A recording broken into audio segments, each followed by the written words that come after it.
His wife passes out in court. His lover smiles until the judge plays the hidden recording. The courtroom was so silent it felt like even the air had forgotten how to move.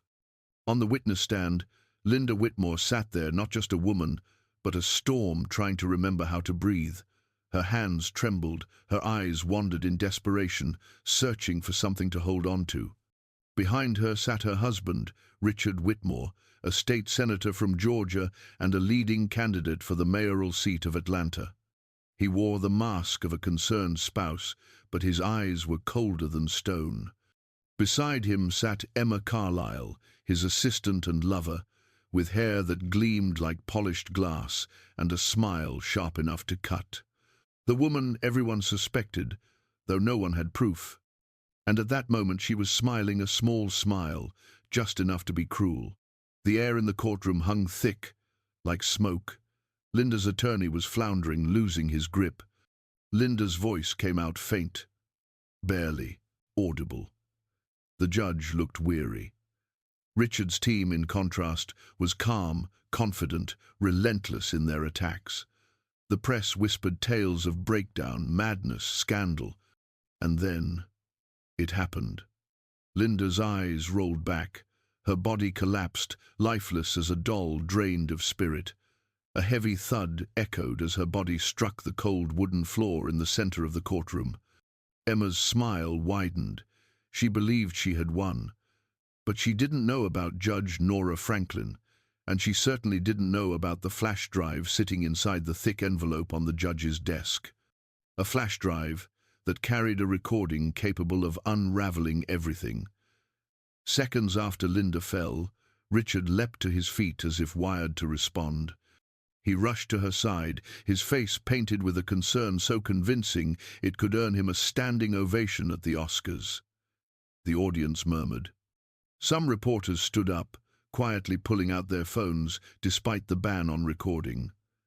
At the bench, Judge Nora Franklin struck her gavel 3 times, the sound cracking through the air like thunder. Her face remained composed, but her eyes were razors. She turned to the bailiff. "Call emergency services. Clear the courtroom. The session is adjourned." As the medical team rushed in, Richard knelt beside Linda. He took her hand, tears shimmering in his eyes. "Linda, wake up." "Sweetheart, please, wake up." His lawyer, Alan Reed, hurried over, laying a hand gently on Richard's shoulder as if to steady him.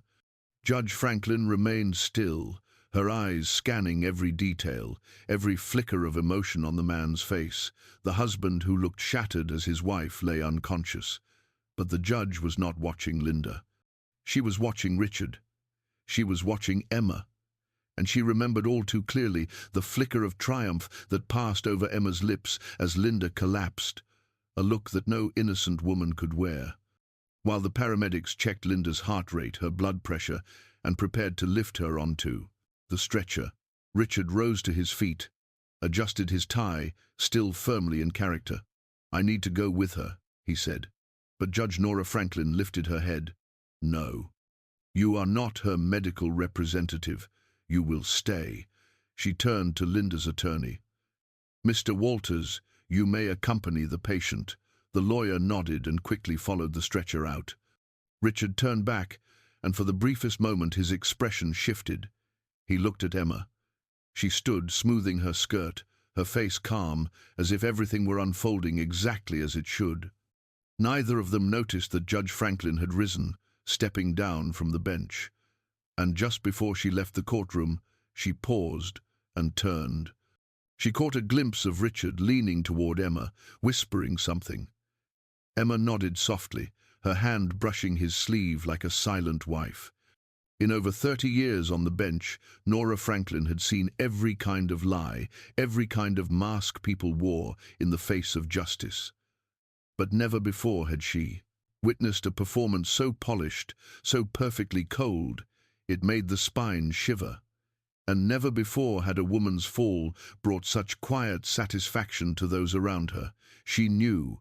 From the moment Linda collapsed, she knew something was deeply wrong, and she would find the truth. Starting with the anonymous flash drive bearing only a single line of text.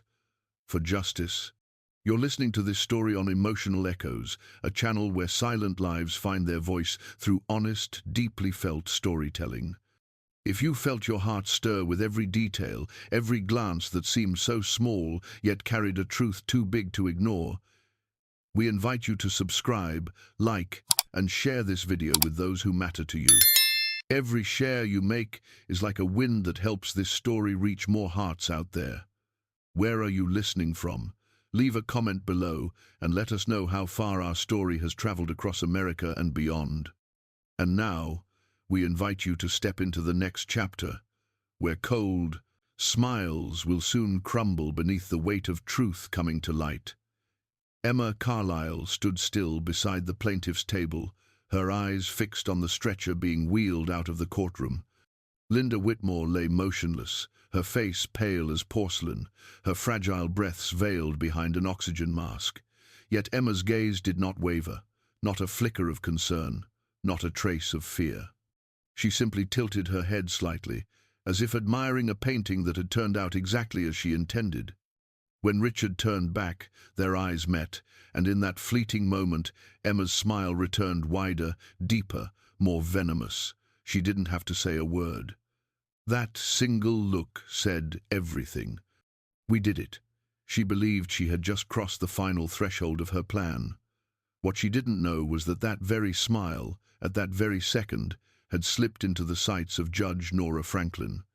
Nora was still standing near the back door of the courtroom, one hand resting loosely on the wooden latch, her eyes never leaving the two people now playing the parts of the heartbroken.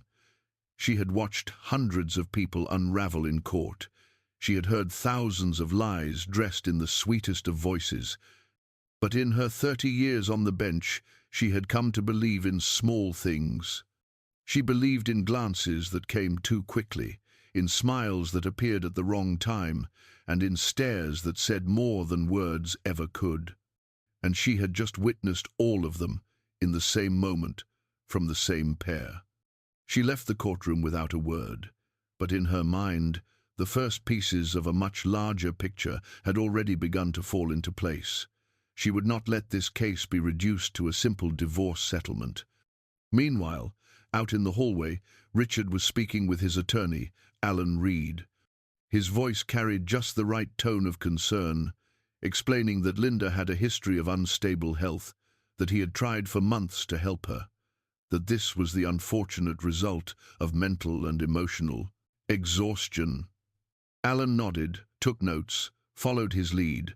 Both men knew exactly who they were performing for. A few reporters lingered at the end of the corridor. Their eyes captured every movement, every facial expression. Richard, in his neatly tailored navy blue suit, wore just the right amount of sorrow, the look of a husband crushed beneath the weight of his wife's collapse. Emma stood just behind him, silent, her hand resting gently on his arm in the manner of a loyal assistant. But to Nora Franklin, that soft touch was not merely an accidental gesture, it was a trace of intimacy that went well beyond professional boundaries, and it did not escape her notice. Linda had been taken to Northside Medical Center, one of Atlanta's leading medical facilities. Doctors reported that her blood pressure had dropped to dangerous levels, her heartbeat was irregular, and she was experiencing an acute neurological episode. Yet no clear cause pointed to any chronic illness. This left Brian Walters, Linda's attorney, deeply unsettled. He sat outside the emergency room, medical records in hand, flipping through lab results from the past 6 months, all normal. Linda had mentioned dizziness, fatigue, short-term memory loss, even a strange metallic taste in her mouth, but every doctor dismissed it as stress or perhaps premenopausal anxiety. Now she had collapsed in open court, and the worst part was, no one knew why. Back in Judge Franklin's private chambers, the thick envelope, with no return address, still sat on her desk beside the stack of case files. She had almost ignored it.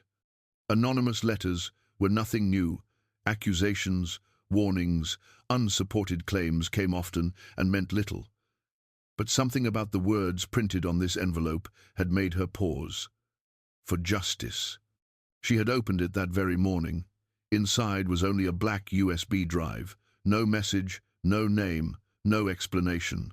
At the time, she had hesitated to open it, wary of tampering with evidence. But, after witnessing Linda's collapse and seeing the cruel satisfaction on Emma's face, instinct took over. She returned to her office, locked the door, and finally slid the USB into her personal computer, knowing that whatever was on it might be the only explanation for the tragedy she had just witnessed. A few minutes later, she removed her headphones, took off her glasses, and leaned back in her chair. The doubt in her eyes had vanished. Now there was only quiet rage. Not the kind that burst forth with shouting or slammed fists, but the kind that moved with precision, calm, and resolve. She picked up the phone, calling her court clerk immediately. "I have an emergency motion here from Mr. Walters regarding the plaintiff's medical condition," she said, her voice measured but firm. "Grant the order immediately. Instruct Northside Medical Center to conduct a full-spectrum blood test on Linda Whitmore, explicitly including screenings for heavy metal toxins and substances not typically included in standard panels. Override any family objections if necessary. The results are to be sent directly to the court, with no intermediaries, no delays. Because at this point, Nora Franklin was no longer just presiding over a divorce case. She was stepping into a quiet war, an unofficial investigation, and she was certain of one thing. Linda Whitmore had not collapsed from stress. She had not fainted from exhaustion. Someone had brought her down, and those two standing in the courtroom, cloaked in grief and victory, would pay for it. Sooner or later, 6 months before the day Linda Whitmore fell in court, she had started to feel something shift inside her. At first, it was just a strange, persistent fatigue. Linda had always been an energetic woman. Even after retiring from nearly 2 decades of teaching, she kept a routine of early mornings, long walks through her Buckhead neighborhood, and a cup of chamomile tea to start her day. But one morning in March, she woke up and felt like her mind had been wrapped in a dense fog. Everything was dull, as if her thoughts had been dipped in mist. She stumbled into the kitchen and saw Richard slicing fruit, preparing the usual morning smoothie. He looked at her with just the right amount of concern. "Rough night?" he asked. "I made your smoothie special today, added a new vitamin B blend." Linda smiled gratefully. She saw no reason to doubt him. Richard had always taken care of her, especially since his campaign began.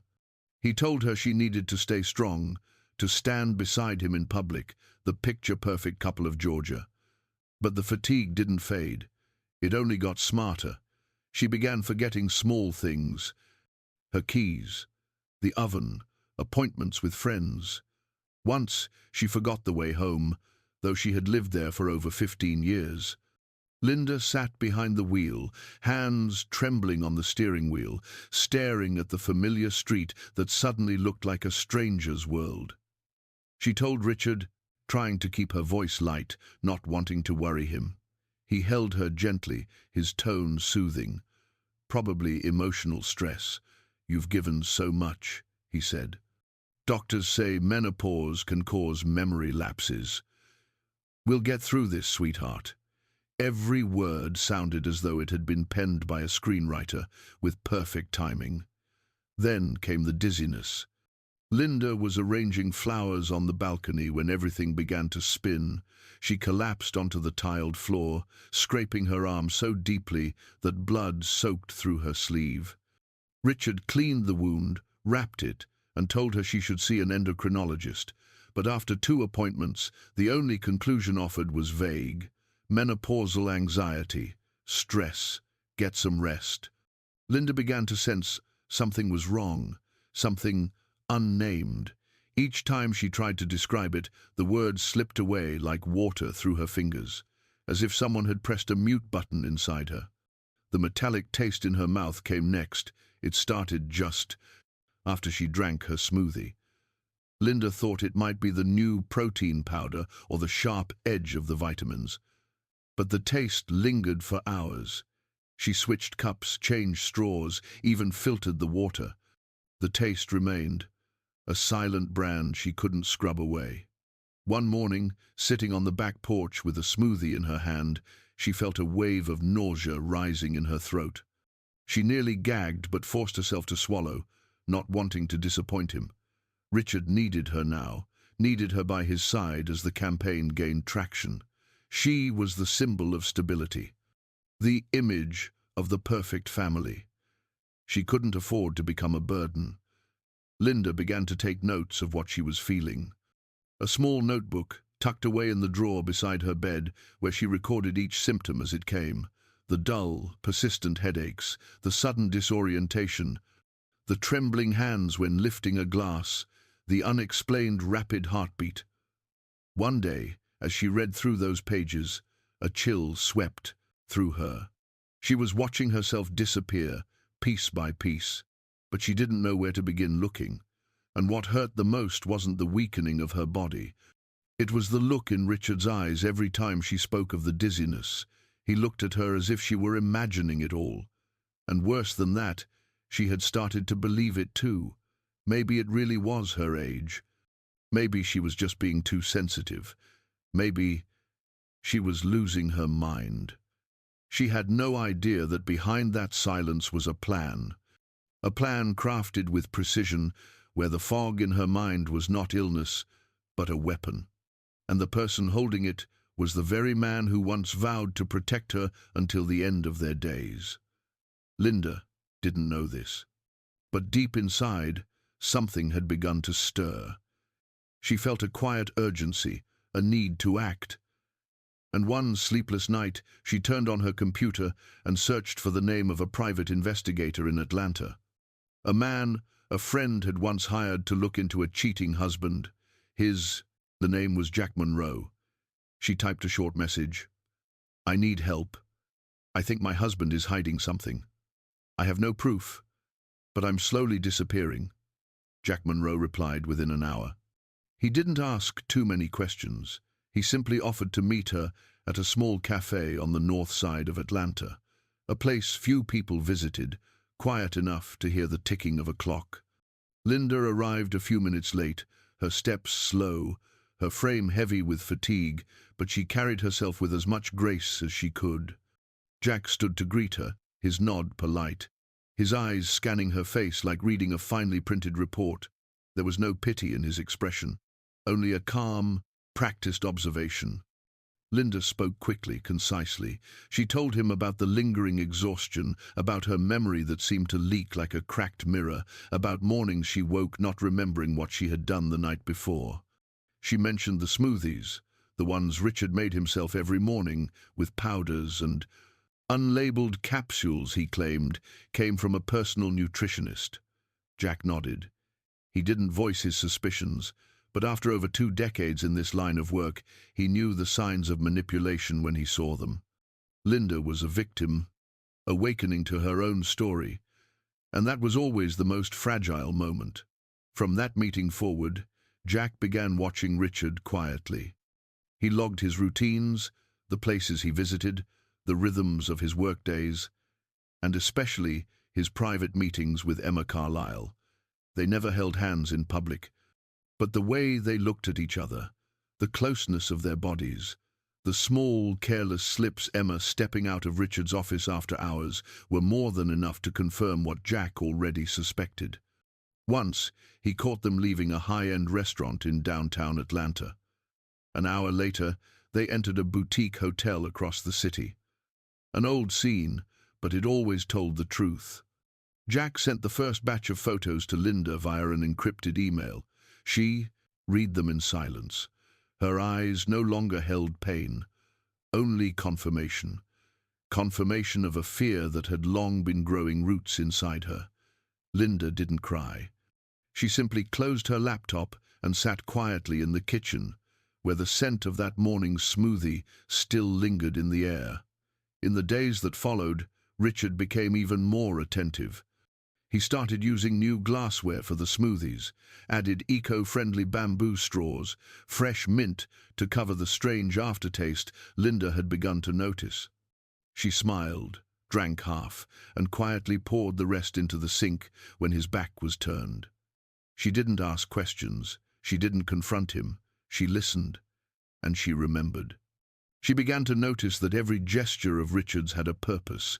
Even the way he embraced her felt scheduled, rehearsed. And beside him, Emma appeared more and more often. She walked into their home as a professional assistant, carrying documents, schedules, even lunch some days. She dressed with care, but her eyes betrayed her, sharp, proud, unafraid.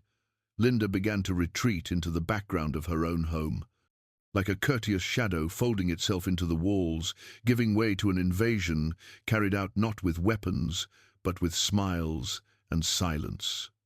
One evening, as Linda sat alone in the living room, Richard walked in holding a new smoothie.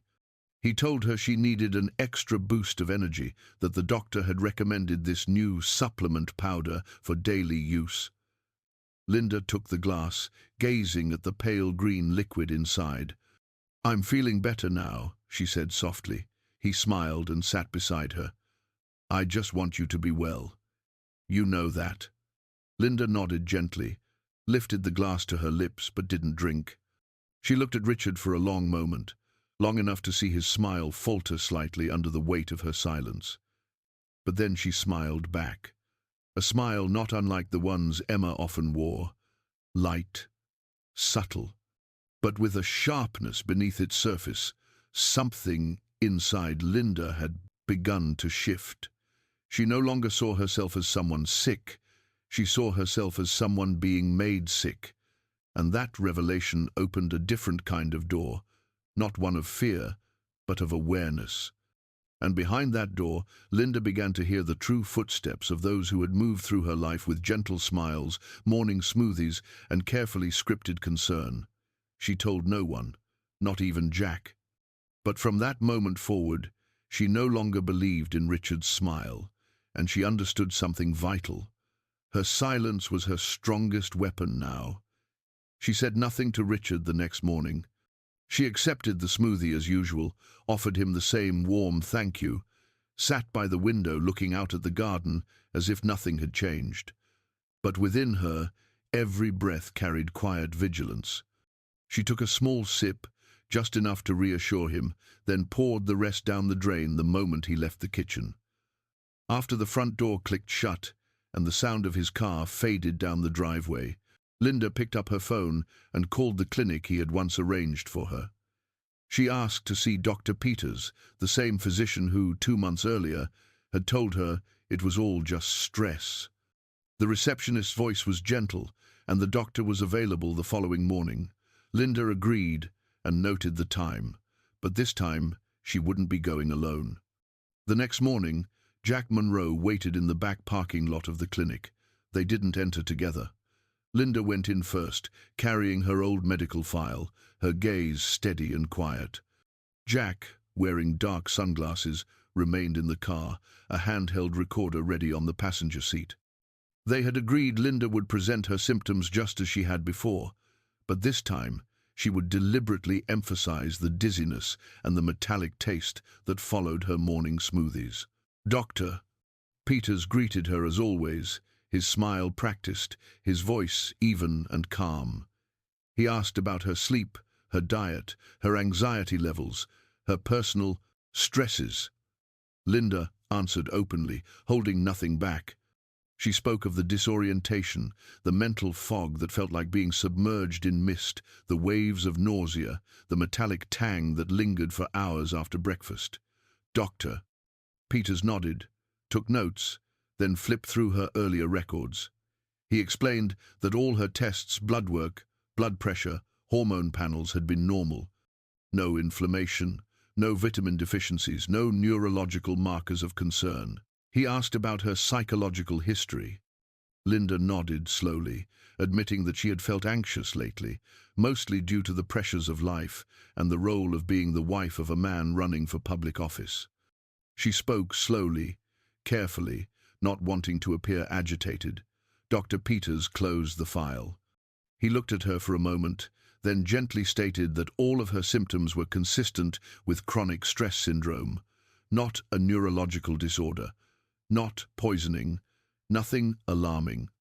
Likely a combination of age, hormonal shifts, and emotional strain. Linda sat still for a long moment. She looked at him, and for the first time realized that perhaps Richard had chosen the right doctor. Not one lacking credentials or courtesy, but one who could easily dismiss the small things. She asked whether it was worth testing for toxins. The doctor shook his head. Not necessary unless more distinct symptoms presented. Linda thanked him, rose quietly, and walked out of the exam room. Outside, Jack turned off the recorder. He watched her through the rearview mirror. Linda said nothing, but in her eyes was the weight of disappointment laced now with something stronger, a harder, sharper resolve. That afternoon Richard came home with a bouquet of lavender in hand. He said he had stopped by Linda's favorite flower shop. She took the bouquet and placed it in the glass vase by the window. She told him she had gone back to the doctor, that the physician said everything was fine, that he didn't need to worry. Richard embraced her and kissed the top of her head. He said he was glad to hear it, that he only ever wanted her to be healthy. Linda didn't reply. She simply closed her eyes and inhaled the scent of the lavender deeply. But it wasn't enough to mask the trace of metal still clinging to the back of her throat. She understood now that as long as she kept seeking validation from the medical system, she would always be viewed as the overly anxious woman, the fragile wife trying too hard to keep her husband's attention. But she no longer believed that. Not after everything she had seen, and not after Jack Monroe had just messaged her that he had found something. A small fracture in the perfect shell that Richard and Emma had so carefully constructed. She didn't know what it was yet. But for the first time in months, Linda felt a sliver of light cutting through the fog. And this time, she wasn't turning back. Jack Monroe had once been a homicide detective in DeKalb County before becoming a private investigator. His hair had gone silver early. His voice bore the slight rasp of years spent with too many cigarettes. And his eyes held the kind of quiet that only came from having seen the darkest corners of humanity without losing his faith in the truth. When Linda first texted him, she hadn't offered much, just a few brief lines. "I think my husband is hiding something. I have no proof, but I'm slowly disappearing." Jack hadn't needed more. It wasn't the first time he'd heard words like that, and they usually came from people standing at the edge of truth, pushed into a place where not even they trusted their own instincts. He agreed to meet her without hesitation. Their first meeting took place in a coffee shop, wedged between two old rows of brick buildings. Linda arrived first, pale but composed, her eyes alert in a way that caught Jack's attention immediately. He sat down without much introduction, asked her when the doubt had started. Linda spoke evenly, clearly, without drama. She described what her body had been going through, the gaps in her memory, Emma's increasing presence in her home, the shift in Richard's demeanor. She didn't use the word betrayal. She simply said there was something in his eyes that no longer belonged to her, and it had come hand in hand with a weariness she couldn't name. When she mentioned the morning smoothies, always the same, always made by him, Jack tilted his head slightly. He'd handled a case like this once, but that woman hadn't been as fortunate as Linda. She didn't know it, but in Jack's mind, she had already become part of a case that hadn't yet reached the courtroom. The very next day, Jack got to work. He didn't just trail Richard. He dug into Emma Carlisle as well. Her credit history, online purchases, suspicious overlaps between her supposed business trips and Richard's unaccounted hours away from City Hall. Once, Jack took advantage of a public press event to slip into Richard's assistant's office. Wearing thin rubber gloves, he checked the trash, the coffee maker, and finally a locked drawer in Emma's desk that gave way too easily. Inside was a small box containing an unmarked glass bottle of capsules. He didn't touch it, just photographed everything, documented the dimensions, and recorded the serial code printed on the bottom. On his way out, he paused when he saw a receipt in Emma's secondary inbox from an overseas supplement website. The item description was vague: a nutrient blend imported from Eastern Europe. Jack captured it all and sent it to Linda through an encrypted link. She didn't respond right away, but hours later, one message appeared. "Thank you. I know now I wasn't imagining it." Jack didn't follow up. He understood the silence that comes after confirmation. It was like standing in front of a wall as it collapsed, part fear, part relief. But he also knew that with people like Richard and Emma, evidence alone was never enough. What was needed was a link, a thread strong enough to unravel the entire web. And then it came from a place no one expected. An anonymous phone call, a voicemail left on Jack's office machine. It spoke of a night Richard and Emma had been overheard speaking in City Hall after hours. Someone had heard something they shouldn't have. And Jack knew if he was going to flip this case on its head, he would have to cross a line. Because if Richard was doing what Jack suspected, then Linda wasn't just a betrayed wife. She was the target of a deliberate act, and Jack Monroe might be the only one who saw it for what it was. The divorce trial between Linda Whitmore and Richard Whitmore was scheduled for Monday morning at the Superior Court of Fulton County in the city of Atlanta. Richard's name had appeared regularly in the local papers, often paired with words like exemplary, devoted, and visionary. But in the courtroom that morning, those words held no weight.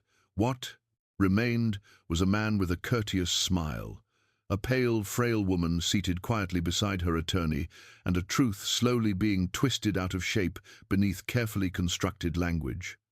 Linda sat on the left side of the courtroom next to her attorney, Brian Walters, a man who had argued before the bench countless times, but who admitted to himself he had never felt a pressure quite like this. Because this wasn't just a divorce.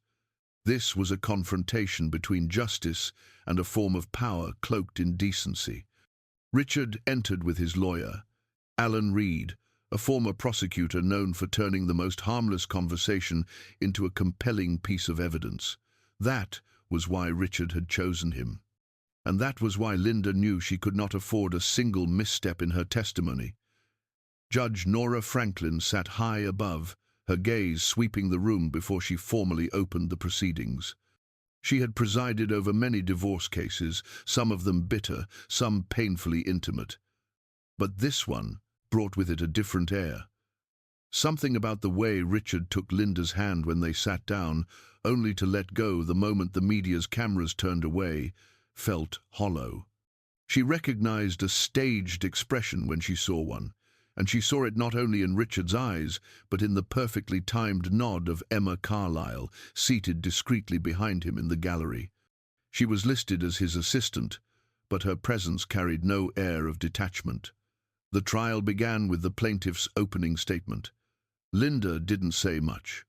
She allowed her attorney to read the formal petition for divorce, citing loss of trust, emotional manipulation, and a steady decline in health while her husband grew increasingly distant. She made no mention of Emma, said nothing about the smoothies, not a word about Jack Monroe. She left all of it beneath the surface. Just one well-placed shift, and it would all rise. When it was Richard's turn, Alan Reed stood. His voice was low, steady, and threaded, with carefully measured emotion. He painted Richard as a devoted husband, a man balancing public duty and private pain, struggling to hold a family together while Linda sank into depression. They presented medical logs, therapy records, and fragments from Linda's own notes to support a narrative of psychological instability. Even a letter she had written to herself one sleepless night, where she scrawled her fear of losing her mind. Alan didn't need to lie. He only had to tell a partial truth, and that was the most dangerous kind of truth. Richard sat silent through most of it, occasionally nodding, occasionally pressing a hand to his chest whenever his attorney spoke of the years he had cared for his wife. And when he was invited to speak, he stood, looked directly at Linda, and spoke in a voice cracked just enough to seem broken. He said he loved her, that he had once done everything for her, but that she was no longer the woman he had married, and he could no longer live inside a relationship where pain was the only thing that remained. The courtroom fell silent at the end of his statement. A few heads bowed in the gallery, perhaps from emotion, perhaps from belief. Linda did not look at him. She stared down at her hands, at the bare finger where a wedding ring had once lived. She didn't react, not with a tear, not with a word, because she knew that was the final lie that would lead to the truth. And that truth wasn't in the testimony. It wasn't buried in medical records. It was resting quietly inside a small USB drive. The one Jack Monroe had delivered personally to Judge Nora Franklin. It wasn't introduced today. There was no rush. But its moment would come, at the right time, and when it echoed through that courtroom, the lies so carefully laid would have nowhere left to hide. Linda knew that, and she waited. The way one waits for a true storm after hours of false calm. Emma Carlisle entered the courtroom on the afternoon of the trial's second day. She wore a pale cream suit, buttoned neatly, her hair pulled back into a low knot, and a pair of thin non-prescription glasses perched carefully on the bridge of her nose, as if she were playing the role of a composed intellectual. Every step she took was measured, deliberate, as though rehearsed in front of a mirror dozens of times. She took her place on the witness stand when called, resting her hands lightly on her lap, her back straight, her gaze steady as it met Linda's from across the courtroom. In the solemn hush of the room, it was her calmness that chilled the air. Attorney Alan Reed began the questioning with the usual formalities: her position, her years of service, her responsibilities in Richard Whitmore's office. She answered each with practiced clarity. She was the senior administrative assistant, had worked with Richard for over 3 years, oversaw scheduling, supported media campaigns, and coordinated select community initiatives. Every answer fit like it had been lifted from a polished resume. Not too modest, not too proud. Each word chosen to stay within ethical bounds, yet still affirm her value to Richard's career. When asked about the nature of her personal relationship with him, Emma smiled faintly. She said it was a professional one, built on mutual trust and respect. Nothing more. No tremble in her voice. No glance to the side, just a stillness so precise it became unsettling. Linda never took her eyes off Emma throughout the entire questioning. She looked at her like one might study a porcelain mask, smooth, perfect, but hollow. Because Linda knew what wasn't being said. She remembered every time Emma appeared in her kitchen under the pretense of delivering documents, yet lingered too long for meetings that required no witness. She remembered the way Emma watched her whenever she coughed, whenever dizziness made her lean against the counter for balance. It wasn't concern. It wasn't pity. It was the look of someone waiting for someone else to fall. Brian Walters, Linda's attorney, didn't object during the examination. He knew that the more Emma spoke, the more space she gave herself to unravel later. And more than anyone, he understood that lies often revealed themselves best when left to breathe in their own quiet confidence. When it came time for cross-examination, Brian rose and walked slowly to the witness stand. He asked Emma whether she had ever been in Richard's private residence outside of working hours. She replied that she had, because sometimes work ran late and they needed a quiet space to focus. He asked if she had ever given Linda any food or supplements not prescribed by a doctor. Emma shook her head. She said that was outside her responsibilities, and if anything was ever prepared for Linda, it must have been done by Richard, in his role as a husband. It had nothing to do with her. That answer made a few heads tilt in the gallery, not because it was wrong, but because it was too right to feel real. Brian didn't push back. He asked only one final question. Are you aware that Linda once wrote she felt as if she was slowly disappearing? Emma froze for just half a second. Then she regained composure. She said she hadn't known, that she was sorry to hear it, that she hoped Linda would find peace in time. But in that moment, Judge Nora Franklin was watching closely. She noted something in her leather-bound notebook, then lifted her head, her eyes sharp. She had seen Emma's kind before. Women who didn't rise through noise, but through calculation. Women who knew exactly when to retreat, when to remain silent, and when to smile. In her mind, the image was now fully formed, a skeleton dressed in a perfectly pressed suit, fluent in all the right answers, skilled at avoiding all the wrong ones, and waiting quietly for others to make the first mistake so she could step forward into the silence they left behind. The questioning ended. Emma stepped down, walked past Linda without a glance. But Linda watched her go, and kept watching long after Emma had passed. Not to guess what Emma was hiding, she already knew. She watched to mark the moment, because whatever had lurked in shadow was now fully visible, and the only thing left was for the mask to crack.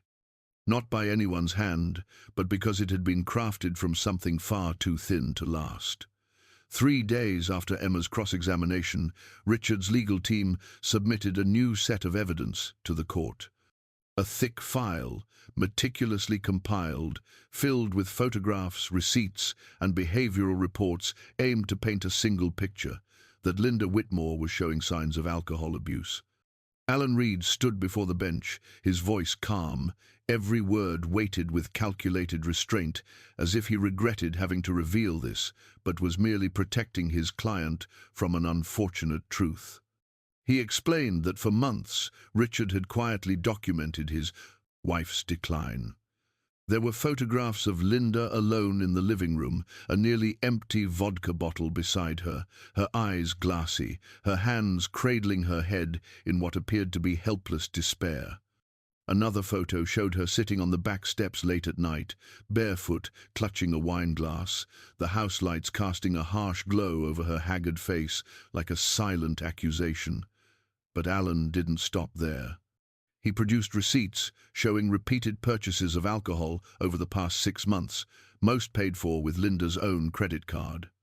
He claimed Richard had wanted to keep all of this private, had tried to preserve his wife's dignity, had urged her to seek help, but nothing had changed. He said Richard didn't want to win. He just wanted Linda to stop destroying herself. That was his closing line, and it echoed through the courtroom like a quiet verdict. Linda said nothing during the entire presentation. She didn't turn toward Richard. She didn't glance at Emma. Seated behind him, her expression tinged with a faint, unreadable satisfaction. Brian Walters exhaled slowly as he flipped through the printed evidence. He studied each photo, each receipt, his brow slowly furrowing. In one image, the sunlight filtered through the window in a direction that didn't match the layout of Linda's home. Another photo bore a timestamp from a day Linda had been hospitalized for exhaustion. Something wasn't right. It wasn't just the surprise of it. It was the feeling that the details so seemingly ordinary were being used as tools, bent just enough to shape a story. And that was what made Brian wary. That evening, while court was in recess, Jack Monroe met with Brian at his law office. Linda was there too, sitting quietly with a copy of the newly submitted file. Jack held the photos in his hands, examining them like a play he'd seen before. One image showed Linda from behind, a drink on the table in front of her but in the reflection of a glass cabinet. The silhouette of the photographer was visible. Jack pointed to it, his voice quiet but firm. The photographer wasn't hiding. What that means, we can't say yet. But this may have been staged. She may never have touched a drop. Brian nodded. He said he would request a fingerprint analysis on the bottles, but Linda shook her head. She knew Richard always wore gloves when handling anything that could later become evidence, but it wasn't his caution that crushed her. It was realizing that the man who had shared her bed for over 20 years had been documenting her lowest moments, not to help her, but to destroy her. She remembered those nights vividly, sitting alone, the dizziness overtaking her, her heartbeat racing, cold sweat dampening her back, and the terrible sense that her mind was slipping from her body. Once, she had held a glass of wine. She never drank it. She had just held it, like someone reaching blindly for something to lean on. And now, that moment lived, forever, in a photo. Frozen, twisted. Meanwhile, Richard appeared on the evening news, giving a brief interview outside the courthouse. He said he had always loved his wife, that he never wanted their private life to become a public spectacle, but he couldn't continue to hide things that were hurting them both. His voice was low, his eyes carefully filled with regret. But Linda could hear the rehearsal in every word, the same cold precision he used each morning as he blended her smoothies. She turned off the television, stood, and walked to the desk where Jack was seated. Her voice was steady. "I'm ready," she said. "Don't let him finish this story. This story is mine now. And next time, I will bring the evidence. Not him, not his lawyer, not his fabricated photographs. The truth. And this time, it will be heard in that courtroom. It won't be denied. It won't be silenced. It won't be erased." In a small room tucked behind a private pharmacy in East Atlanta, Jack Monroe sat, across from a middle-aged woman in a white lab coat, her face drawn with tension as she held up an unlabeled container of dietary supplements. On the table between them sat a glass vial of ivory-colored capsules, bearing no barcode, no certification seal, only a faint line of foreign text printed on the side. Jack recognized it instantly as Polish. The woman was the pharmacist who had processed a discreet, special order shipment, one placed through a third party. According to the financial trail Jack had followed, the order was paid for by Emma Carlisle, using a secondary credit card registered to a shell media company, one with ties leading directly back to Richard Whitmore's campaign. Everything had been buried beneath layers of what appeared to be legitimate financial records, but none of it escaped the scrutiny of a man who once cracked smuggling rings as a detective. Outside the pharmacy, Linda sat in the car, her hands clenched tightly in her lap. She didn't need the forensic details or the trail of shadowed transactions. She needed one thing confirmed: they had done it. Richard and Emma, one or both, had knowingly introduced unidentified substances into her body under the guise of nutrition. From the morning smoothies, from the carefully blended vitamins, Emma had constructed a flawless script, a transformation turning Linda from a lucid, self-possessed woman into a portrait of disorder. Pitiful, unstable, easier to silence, easier to erase. Jack returned to the car and placed the vial in an evidence bag. His voice was firm but low. They had identified the original distributor, an Eastern European company previously flagged for selling compounds known to affect the nervous system over time. Substances capable of inducing memory disruption, chronic fatigue, and in some cases, symptoms that mirrored early-stage cognitive decline. That explained everything Linda had felt. She hadn't been losing her mind. She had been slowly, methodically, poisoned. And the story was written by someone who understood dosage, timing, and optics, how to strip a woman from her own life without ever raising a hand. Emma Carlisle wasn't just an interloper in a marriage. She was the coordinator, the architect, a stage director, building a narrative where every action had a calculated purpose. Jack had uncovered a phantom bank account under Emma's control, fed by various sources, one of which included recurring payments to the same supplement distributor. None of the orders had Linda's name on them. All were made under aliases, shipped to public mailing addresses, then hand-delivered. On one occasion, Jack had even captured images of Emma carrying one of those packages in her office tote to Linda's home under the guise of delivering paperwork. In truth, she was resupplying the slow-burning machinery of her scheme. When Brian Walters received the report, he said nothing at first. He looked at Linda for a long time.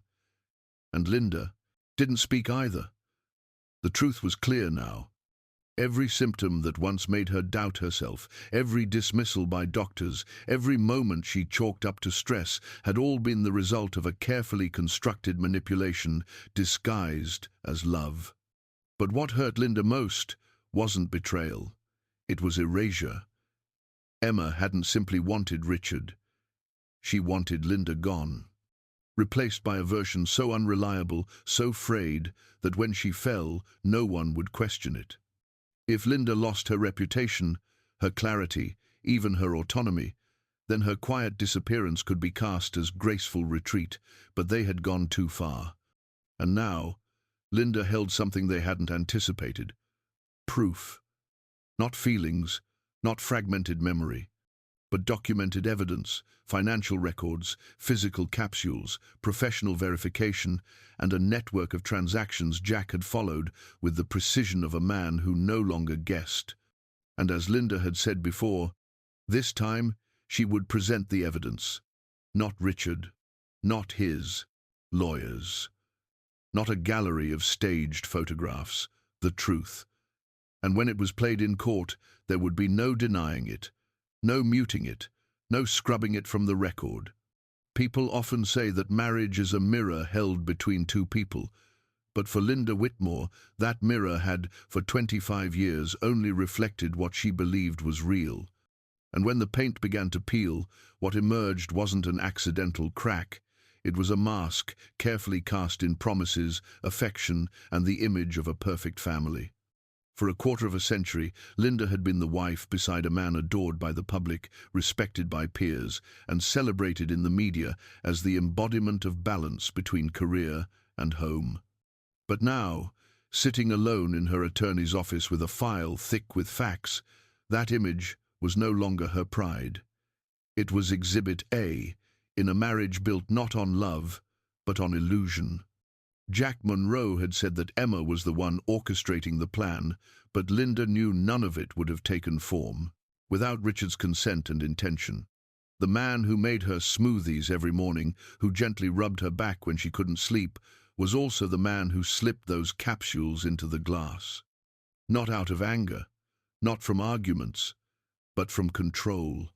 A kind of control so calculated that if she had died in a fog of confusion, he would have walked out of the funeral draped in the image of a devoted husband, shattered by grief. Linda now saw it clearly. Every gesture Richard had ever made, every decision, every word of concern had served one single purpose: power. Not political power, but total, unyielding power over her. She began to remember moments, small, scattered things that had once made her pause but never quite enough to doubt. Times when she spoke of strange dreams, and he told her she needed more rest. When she felt nauseous without cause, and he brought her detoxifying herbal tea. When she couldn't recall what she had eaten the night before, and he gently assured her that it was just stress clouding her memory. Linda had believed him, because that's what a wife does. Because Richard knew that trust is the most exploitable currency in a relationship where betrayal seems impossible. She remembered the way he kissed her forehead once when she was drifting in and out of consciousness after fainting, and now she wondered, did he know, even then, that he was killing her slowly? To the outside world, their marriage had been an ideal, but Linda now understood it had been a facade.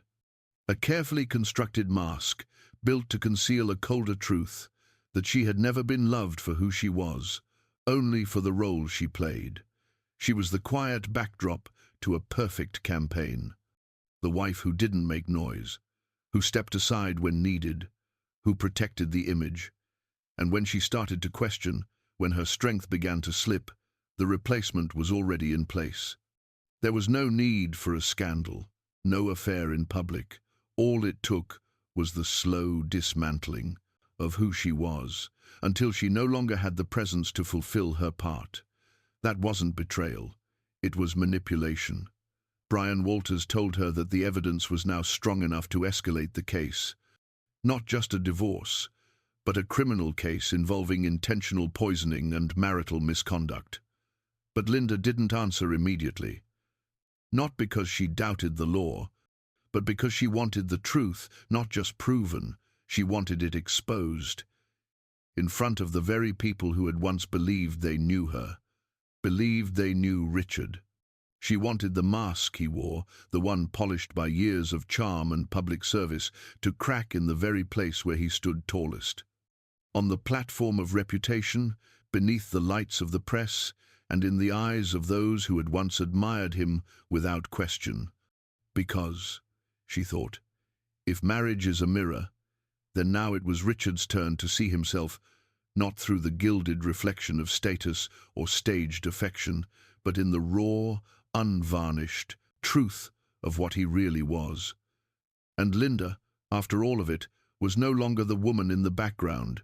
She was the survivor, and she was ready to peel back every layer of the mask that had blinded her for years.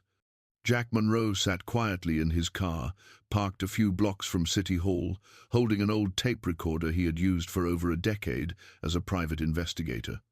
The device had no internet connection, no cloud storage, no digital fingerprint.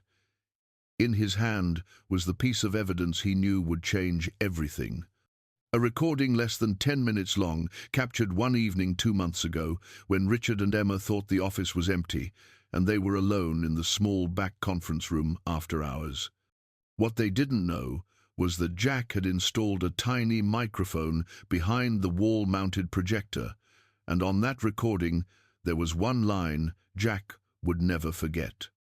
Richard's voice, low, measured, deliberate. "Make her the problem." It echoed through a conversation between two people who were no longer lovers, but co-conspirators.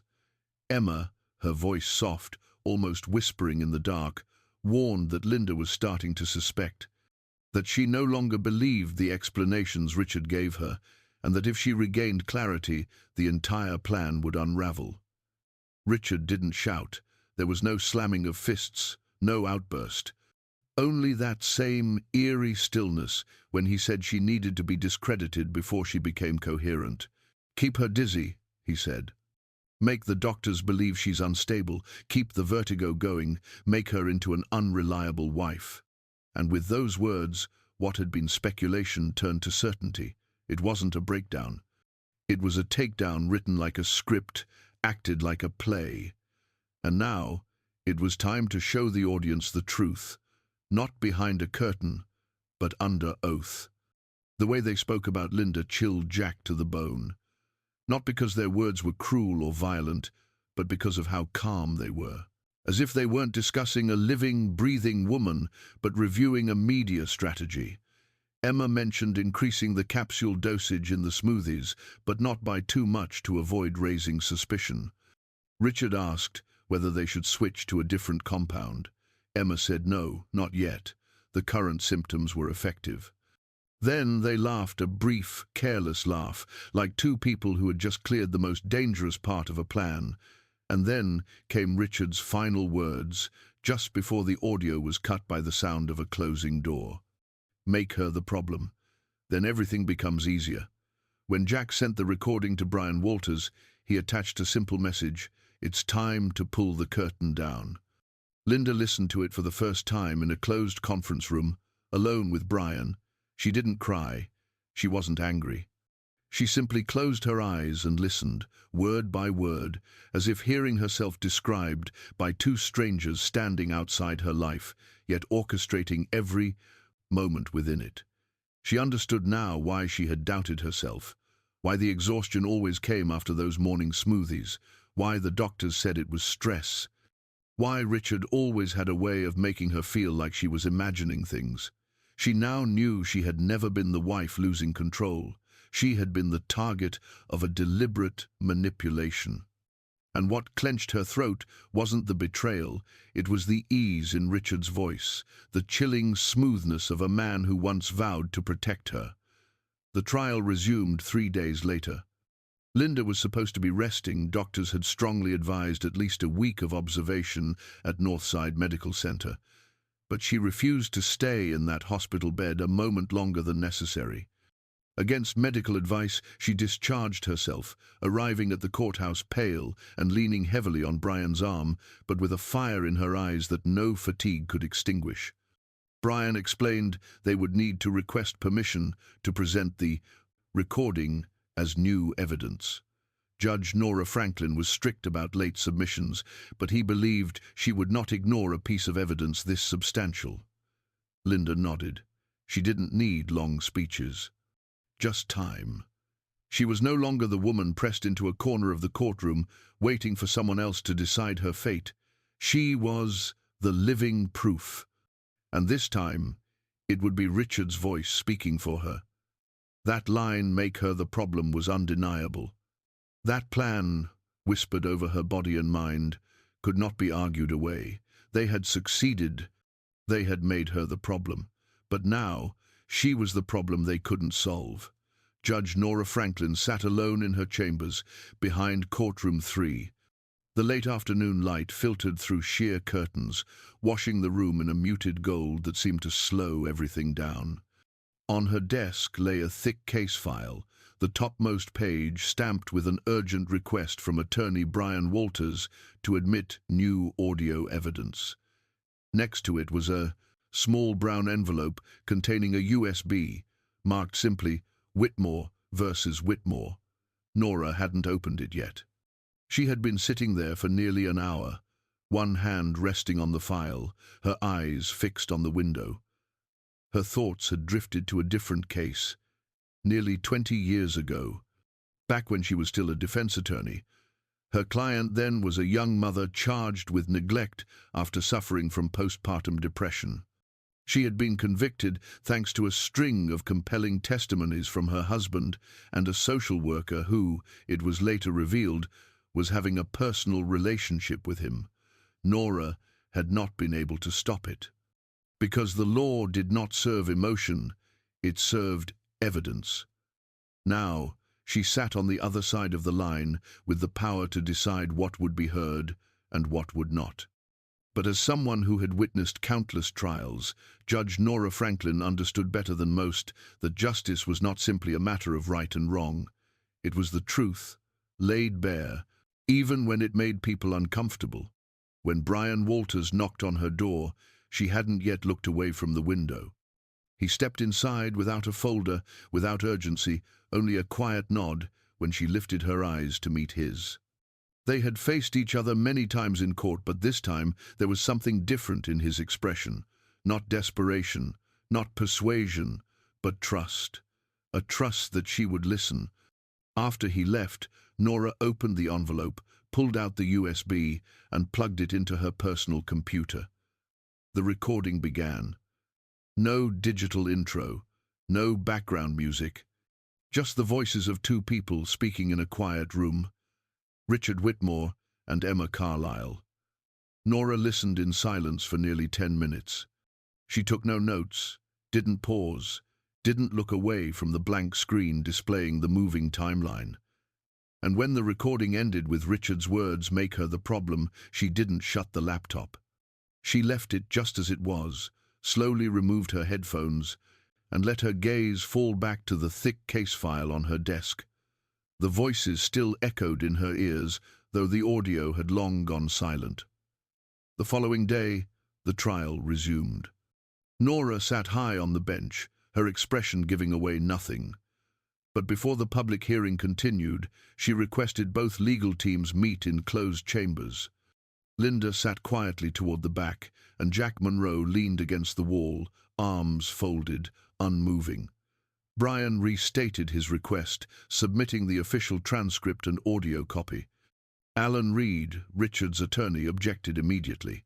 He claimed the recording had been obtained without consent, without warning, and without the legal knowledge of his client. Nora listened, nodded once, and then asked a single question, one that caused the room to fall utterly silent. "If you're concerned about your client's right to privacy, would you prefer that he confirm or deny the content of the recording?" Alan didn't answer. He simply turned to look at Richard, who sat frozen, his face blank, as if the world around him had tilted just far enough off axis to leave him unmoored. Nora didn't issue her ruling that day. She asked both parties to submit their motions in writing so she could review them fully. But as she left the courtroom, her eyes landed on Linda. It was not a look of pity. It was the gaze of a woman who had once stood where Linda now sat.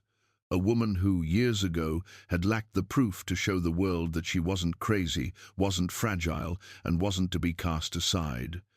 And now, she was the one who could offer Linda the chance she herself had once been denied. That night, Nora Franklin didn't go home right away. She stayed late in her chambers, the overhead light soft, the room quiet except for the slow turning of pages. She reread the entire case file, and for the first time in years, she felt that she wasn't simply presiding over a divorce. She was presiding over a lie that had been accepted as truth for far too long. And though she knew the law required evidence, she also knew something else. Truth doesn't always arrive with thunder. Sometimes it just needs to be heard at the right moment. And Nora, more than anyone, understood that moment was drawing near. That morning, Atlanta was cloaked in a thin veil of fog and a quiet drizzle that seemed too polite to be noticed. Outside the law office of Brian Walters, a yellow envelope had been resting beneath the welcome mat for who knew how long.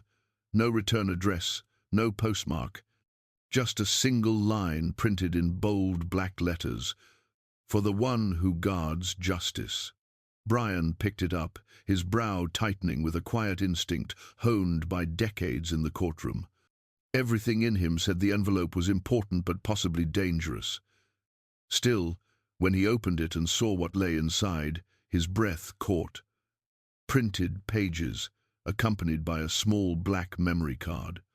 The top sheet was handwritten in blue ink with a simple title, Emma Carlisle. Below it, a date, a location, and 3 words, meeting with supplier. City Hall. 3rd floor corridor camera. Brian called Jack Monroe immediately.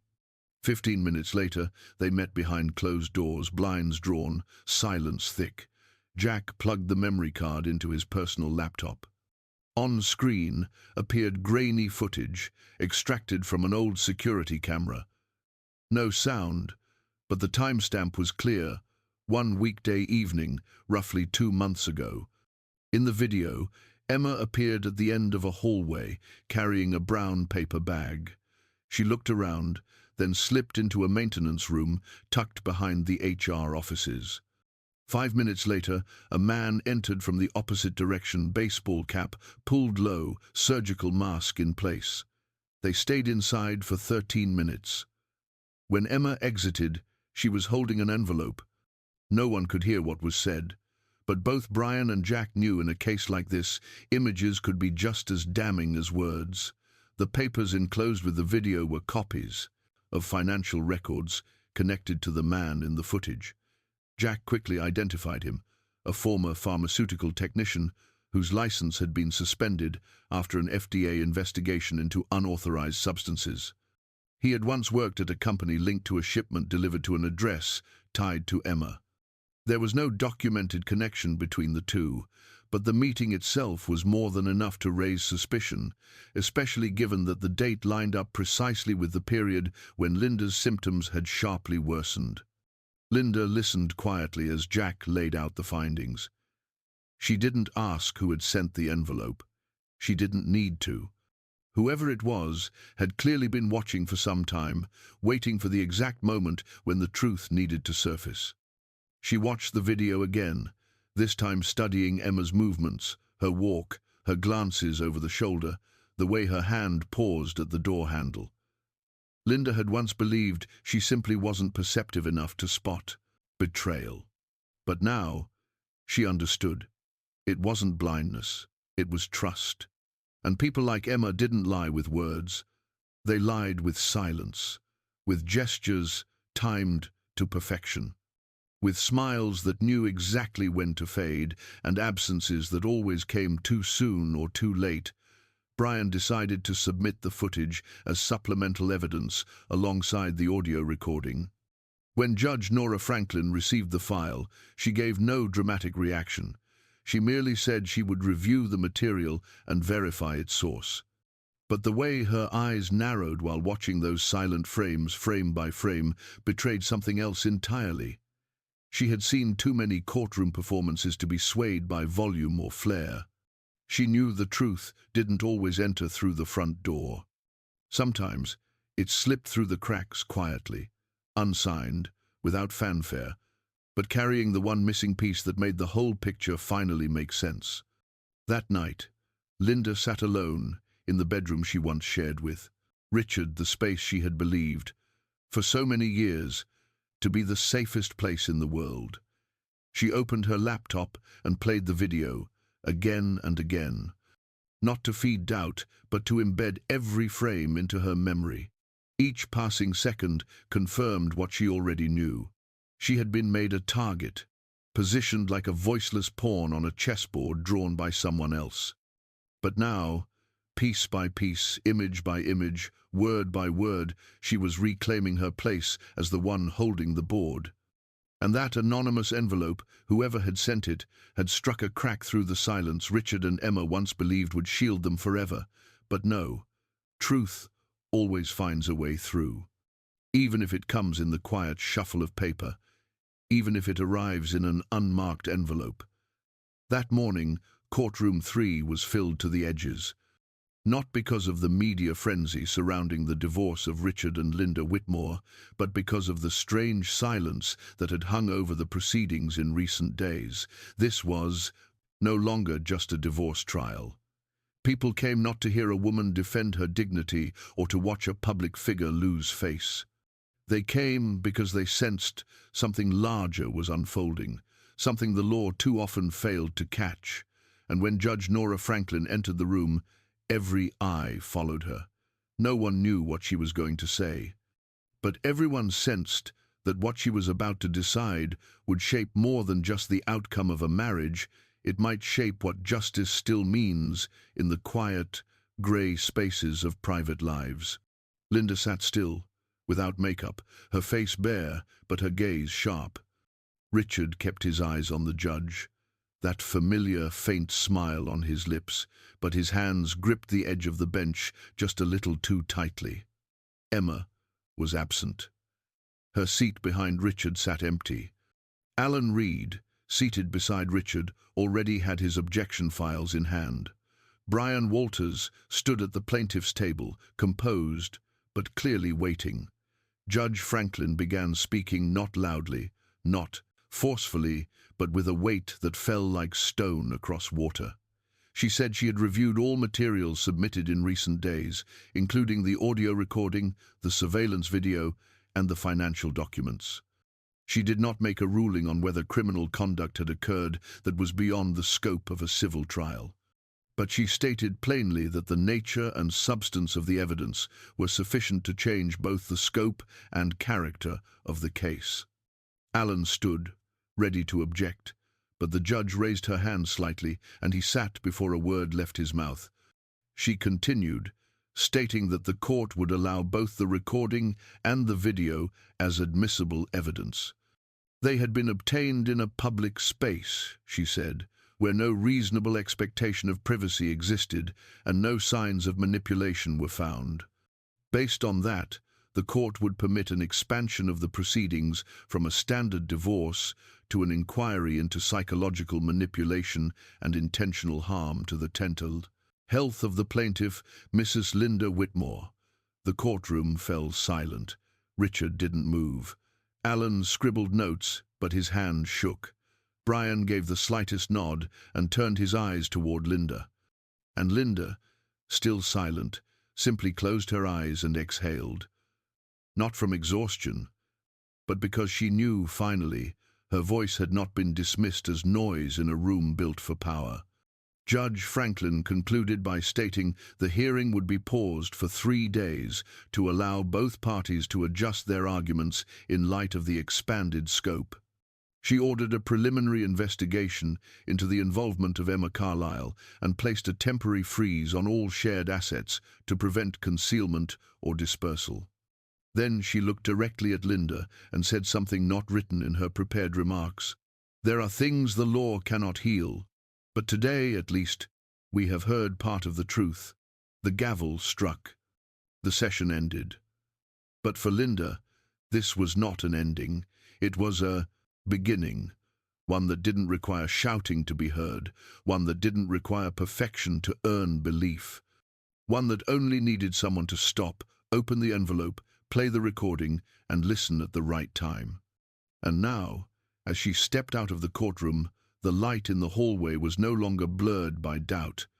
It was clear, sharp, and steady like the woman walking into it, head held high, shoulders steady, and heart no longer lost. Linda Whitmore was no longer the one being judged. She was the one who made the truth speak its name. 48 hours after Judge Nora Franklin approved the motion to widen the scope of the trial, a thick envelope arrived at Attorney Brian Walters' office, bearing a familiar handwritten note. Third blood test results. The sender was Dr.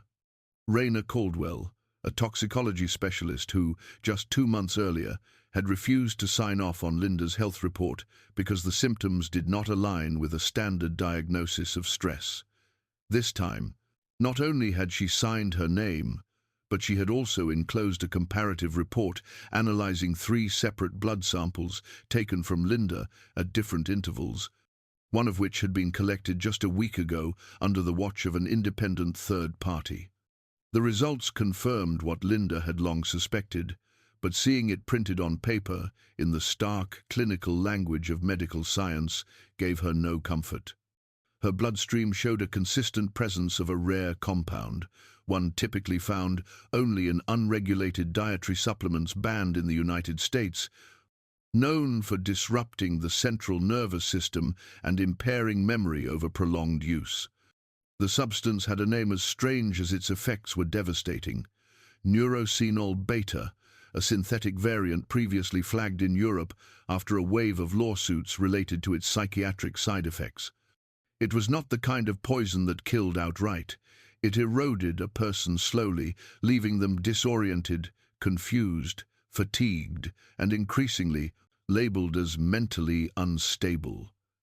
Linda stared at the bolded line outlining the substance's primary side effects: diminished environmental responsiveness, short-term disorientation, impaired decision-making ability. She began to recall, one by one, the moments that had quietly unsettled her, forgetting the name of a meeting, losing her way in a grocery store she had walked through 100 times, letting food burn on the stove without ever hearing the alarm. She had wondered if she was beginning to lose her mind. But in truth, her body had been turned against her by a plan so meticulous, so sophisticated, and so cruel, it left no visible trace unless one looked beneath the surface with surgical precision. Jack Monroe had sent a capsule recovered from Linda's home to the same lab, and the analysis confirmed it without question. The traces of neurosenol beta in the pill matched exactly with the traces found in her blood. She had been ingesting it for weeks, possibly months, and with each swallow, she had not only taken in a pill, she had swallowed her trust, her clarity, and the voice with which she once spoke for herself. Brian read the report silently for several long minutes. Then he looked up, placing both hands firmly on the desk as if to anchor himself against what he now knew. His voice was low and steady. "This is admissible legal evidence. This is no longer a suspicion. They poisoned her. Not in the old way, not with white powders slipped into wine or capsules hidden in food. This was a modern kind of poisoning, dressed in medical legitimacy and disguised as care. They made her weak, then used that weakness as a weapon in court. She had not simply been betrayed. She had been stripped of her humanity through a plan that anyone could have overlooked if they had not known where or how to look deeper. That very afternoon, Brian filed the documents with the court. Judge Franklin read through them on the spot, nodding slowly as she turned each page. She called for a special hearing the next morning, during which the report would be formally presented by Dr. Raina Caldwell herself. For the first time since the case had begun, the court would hear directly from an independent expert, who would stand and say clearly that Linda was not fragile, not delusional, and certainly not insane. She was the victim of a dangerous act wrapped in the clothing of love and care. That night, Linda did not sleep. She sat by the window, her gaze fixed on the quiet sprawl of the city, cloaked in dim light. In her hand, she clutched a copy of the blood test results. Just a piece of paper, just a few lines of text, just a list of sterile chemical compounds. But to her, it was proof. Proof that the truth, twisted and buried for so many months, was finally coming to light. It was a key, prying open the door to the silent room where she had been locked away, surrounded by suspicion and disbelief. And she knew. When she walked into the courtroom the next morning, she would not enter as a betrayed wife. She would walk in as a survivor, returning with the fire of truth in her hands. She would not need to shout. She would only need to let the blood speak for her. And this time, no one could say she was imagining things. No one could interrupt. No one could deny. That morning, the courtroom was so silent it felt as if everyone had left their breath behind at the door. Linda sat at the plaintiff's table, eyes steady, her posture calm, as still and collected as a lake after a storm. Richard did not share her calm. His face was drawn, his eyes flitting from corner to corner as if searching for some hidden escape in a room walled tight by truth and consequence. Judge Nora Franklin entered, holding the thick case file she had spent the night reading. She offered no long preamble. She gave a small nod toward Brian Walters and spoke a single, firm sentence. "You may present the audio evidence." And the entire courtroom seemed to hold its breath. Jack Monroe stepped forward, placing a small recorder on the witness stand. The device was wired into the court's sound system, nothing dramatic, nothing theatrical, just a button pressed. A soft crackle filled the room. For a moment, only static. Then, Richard's voice emerged. Clear, cold, controlled. She's starting to get suspicious. "Are you sure the dosage is right?" Emma's voice followed, quieter but sharp as a blade. "I'm monitoring closely. She still takes it daily. But she's starting to become aware. She's been writing down how she feels afterward." Richard laughed, not loudly, but enough to send a chill through every person in the room. "Then it's time to increase the dose. Not too much, just enough to pull her back into dependency. Let's make her the problem." That sentence dropped into the room like a blade. No one moved. Even breathing seemed to pause, as if the air itself feared disrupting what was being revealed. Emma continued, "If everything goes as planned, she won't be lucid enough to testify. She'll ramble. She'll sound paranoid." Richard answered, "That's exactly what we need. A hysterical woman, unhinged. The court won't believe her. And I'll get everything. The assets, the image, the new life. You'll be the one beside me when it all settles." The recording continued for several more minutes, each word more brutal than the last. Emma describing adjustments to the formula. Richard arranging doctor visits to manipulate Linda's psychological record. And finally, one last line from Richard, delivered with chilling ease. "The best part is, she still believes I love her. She thanks me every morning." When the recording ended, no one spoke, no whispers, no coughs, no one dared look at Richard.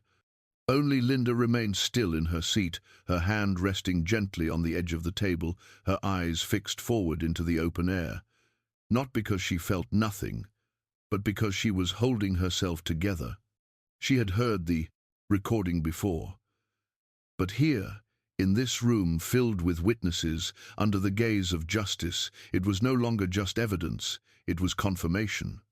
Irrefutable proof that she had not been mad, not delusional, not weak. She had been the target of a calculated scheme, orchestrated by two people who once held her hand and called her lovely names. Judge Franklin remained silent for several more minutes. She looked toward Richard, and her gaze no longer carried the patience of a judge awaiting a defense. It was the gaze of a human being struggling to understand how one person could go so far, could unravel another's life so completely, all in the pursuit of control. Alan Reed, the defense attorney, rose to speak, perhaps to object or to explain, but no one in the room was listening.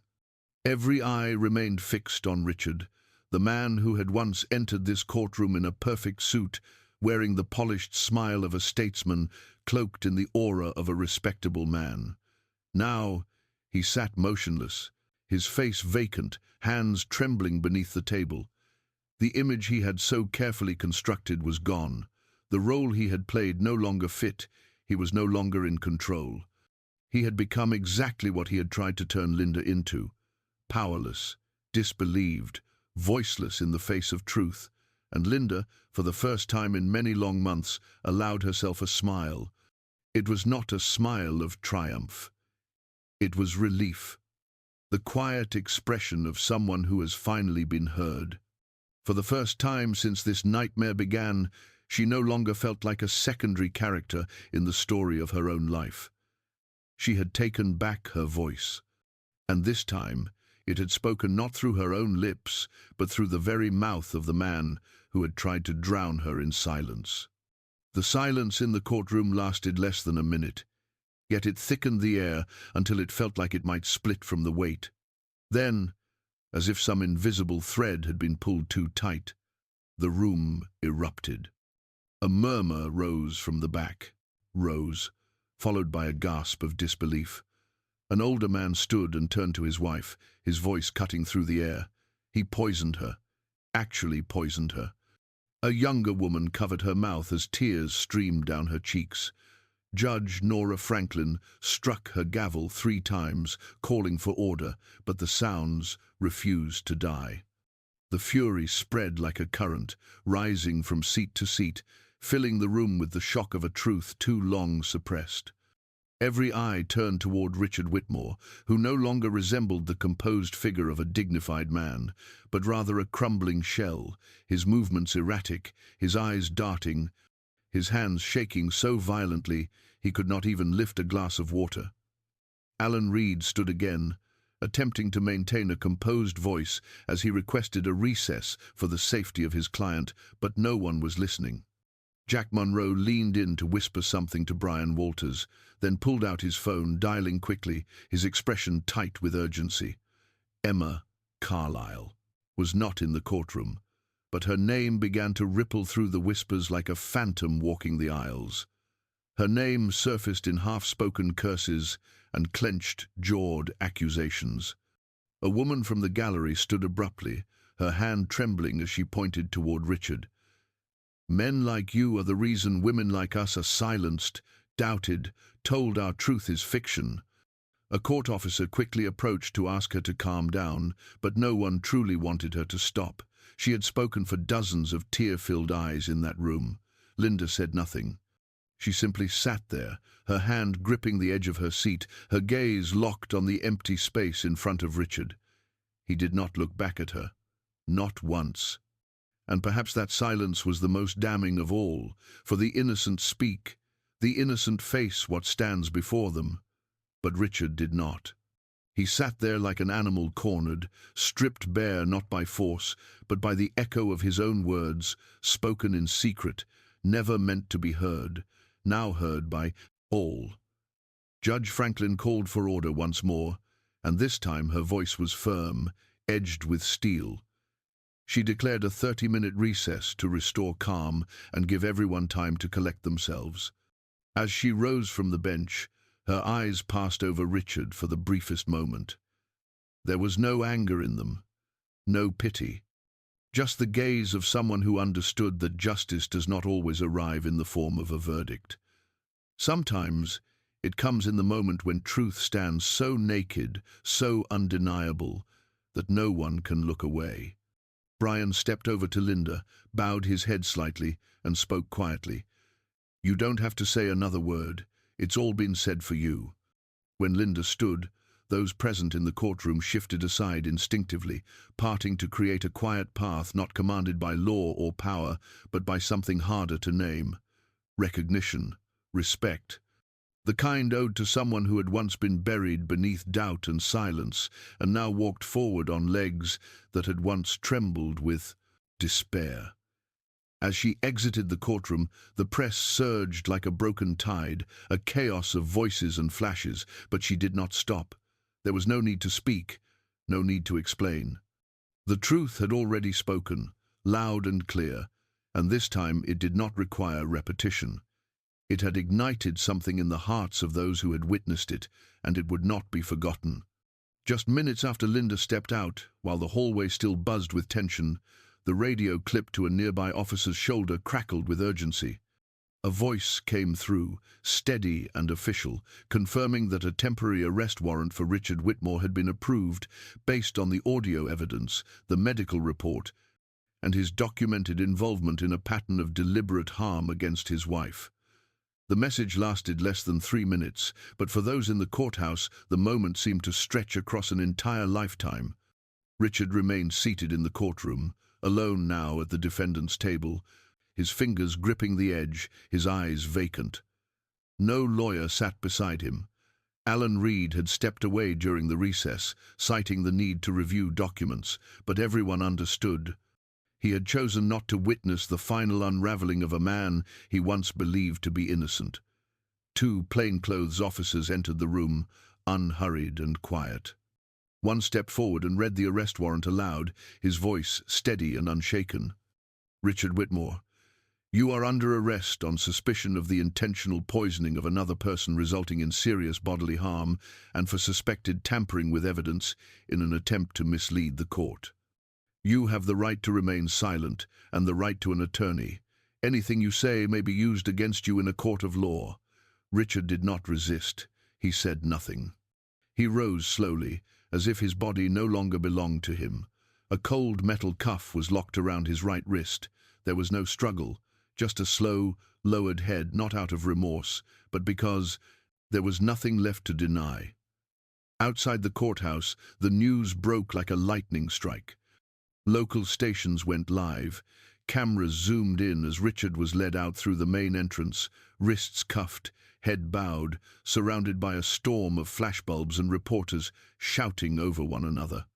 He answered none of the questions. He was no longer Richard Whitmore, the candidate, the fundraiser, the man from glossy posters and polished speeches. The man being led away now was the face of collapse.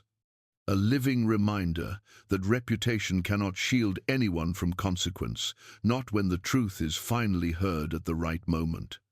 From the second-floor window of the courthouse, Linda watched the scene unfold below, Richard being led away in handcuffs, surrounded by flashing cameras and a chaos of shouted questions. She stood behind the glass, escorted to a private room by police for her safety, but she felt no triumph, no rage. What settled in her chest was something far quieter, a strange, steady calm. Not the calm of victory, but the kind that comes when a door finally closes behind you. She no longer saw herself as the woman once imprisoned in her own home by the tender cruelty of false affection.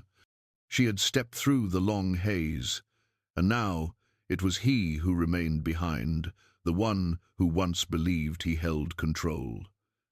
Jack Monroe tapped lightly on the window and offered a small smile. He didn't say anything. He didn't need to. His eyes carried what words could not.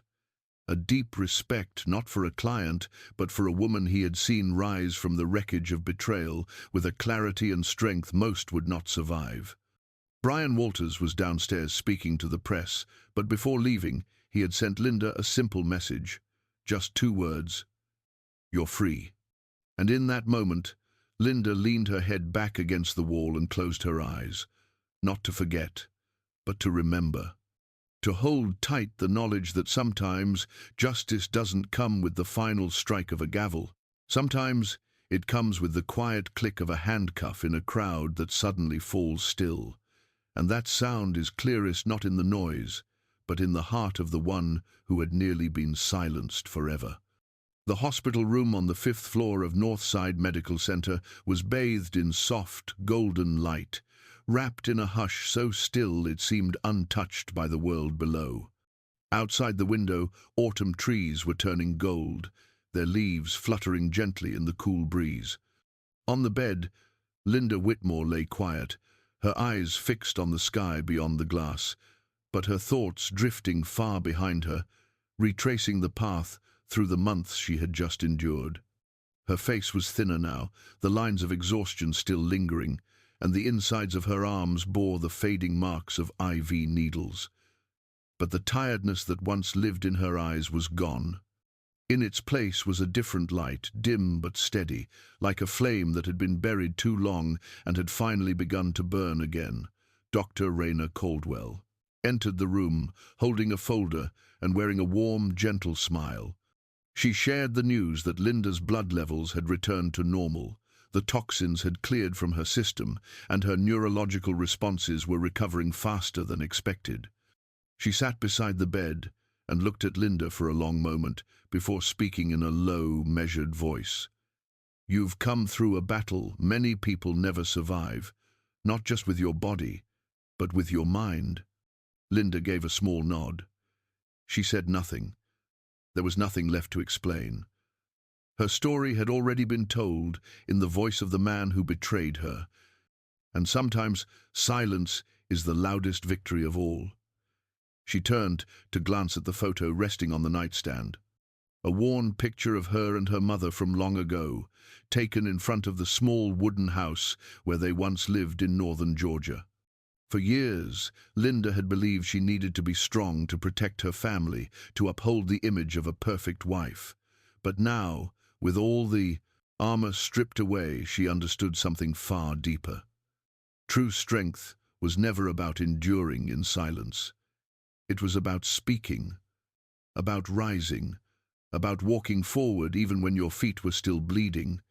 A nurse entered quietly to change the IV bag and asked gently if Linda needed anything else. Linda requested only a cup of ginger tea and a blank notebook. She said she wanted to begin writing not to accuse anyone, but to remember herself. Every page, every feeling, every moment when it felt like she had lost control. She wanted to remind herself that she had not fallen, not completely, not even when everything had conspired against her. She was no longer the woman labeled as fragile, easily broken. She was the one who survived, and she would never again let anyone else speak in her place. Sometime later, when the room was finally quiet and still, Linda sat up slowly. She removed the IV line from her arm and lowered her feet onto the cool tile floor. Each step was measured, deliberate. No longer did she feel like a shadow drifting through someone else's story. She was the one writing it now, the one holding the pen, and she would never again let anyone take it from her. Out in the hallway, the intercom called for another patient, its voice echoing off the walls. But to Linda, the world had quieted just enough for her to finally hear her own voice. Not the one smothered by toxins or dismissed in courtrooms. This voice came from somewhere deeper. It was steady, unshaken, rising from the quiet fire within her. Now that the noise had faded, she knew she was alive, truly alive. And there was no doubt, no fear, no lingering pain that could ever drag her back into the darkness she had escaped. She was the woman in the hospital bed today. But tomorrow she would walk out of here, stand in the light, and never again look back in fear. Jack Monroe parked his worn-down pickup truck behind the hospital, the October wind tugging gently at the frayed hem of his old leather coat. With each step he took, he didn't enter through the main doors. Jack had never cared much for walking the path. Everyone else followed. 18 years as a private investigator had taught him to move through side doors, to watch from the edges, to listen to the whispers others ignored. But today, as he took the elevator up to the 5th floor where Linda was recovering, he didn't come as a watcher or a tracker. He came as a living witness that truth could still prevail, even if it had to crawl through mud and shadow to get there. The door opened, and there stood Linda by the window, holding a lukewarm cup of ginger tea. She turned as he stepped in, offering a soft smile, her eyes still tired but shining clear like the first light after a storm. Jack removed his hat and set it down without a word. No introductions were needed. They had travelled too far together for that. Linda motioned for him to sit, but Jack waved it off and leaned against the desk instead. He reached into his coat pocket and pulled out a thin envelope, offering it to her with a voice low and even. "It's from the Private Investigators Association. They've suspended my license. Said I overstepped my bounds by accessing evidence outside court protocol." Linda took the envelope but didn't open it. She looked up at him, and there was no pity in her eyes. No regret, only respect. Jack gave a half shrug, as if to say it didn't matter. "I lost a license, but I never lost my compass. I've seen too many people swallowed by silence. You were the first to walk all the way through it. I just held the light so you could see where you were going." Linda stayed quiet. She knew he meant every word. Jack had never promised to save her. He had only promised to find the truth. And he had kept that promise. She placed her hand on the envelope, then gently pushed it back toward him. "A license doesn't define a man. What does is his choice, his courage, and the way he believes in someone even when they've stopped believing in themselves." Jack nodded, and for the first time that day, he felt a tightness rise in his throat. He had tracked powerful politicians, uncovered scandalous affairs, witnessed siblings tear each other apart over inheritance. But none of it had made him think about justice quite like this. Not the justice found in law books, but the kind that lives in the soul. Linda had become a symbol of that truth. And Jack, a man who once believed life was just a series of closed cases and final reports, had come to understand something new, that sometimes justice isn't in the paperwork.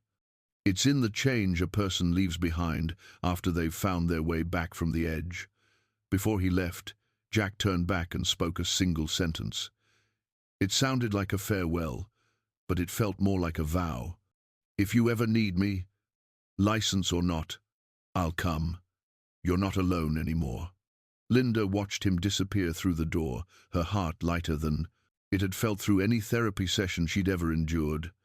Some heroes don't wear capes. They carry no medals and claim no titles. They simply show up when it matters most, in the right place, at the right time, with a heart that has never learned to compromise with injustice. Jack Monroe may have lost his professional license, but he had reclaimed something far more valuable: trust. And Linda, from the deepest part of herself, knew that he was one of the reasons she was still standing alive, breathing, and believing in a tomorrow she once thought was lost. That morning, courtroom number 3 of the Fulton County Courthouse was filled to capacity. People no longer came out of curiosity. They came out of quiet respect for the woman who had walked out of the fire of her marriage on trembling, unyielding legs. From the bench above, Judge Nora Franklin sat in silence before a stack of case files nearly half a meter tall. She didn't glance at the crowd. Her eyes remained on the final lines of the judgment she had spent the night writing. Sunlight poured in through the window beside her, casting a pale glow over the wooden desk, making the silver in her hair shimmer like strands of ash.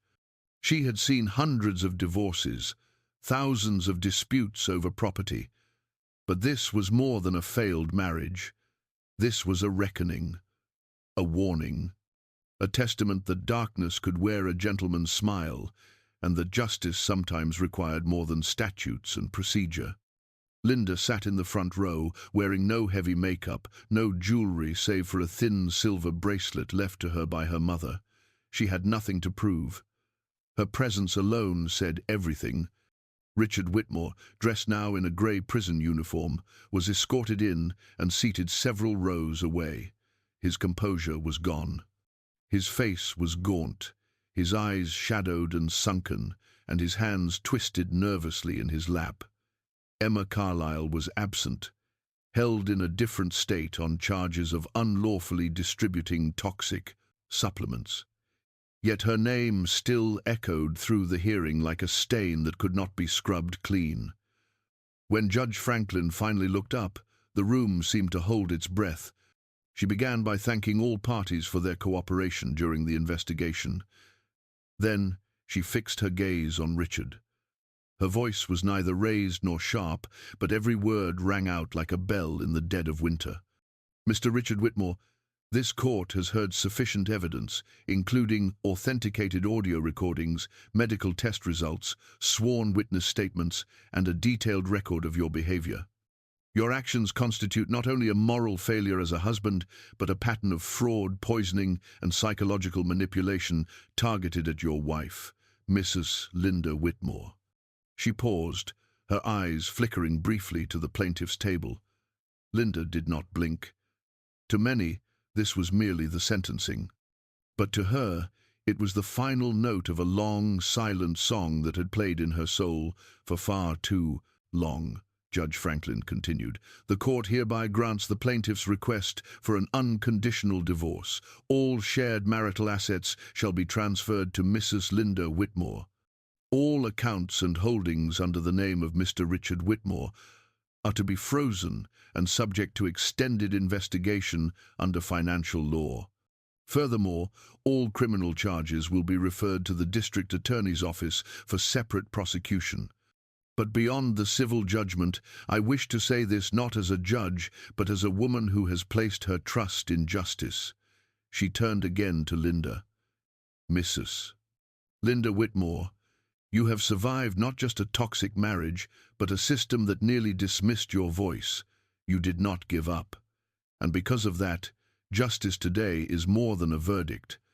It is a triumph of courage.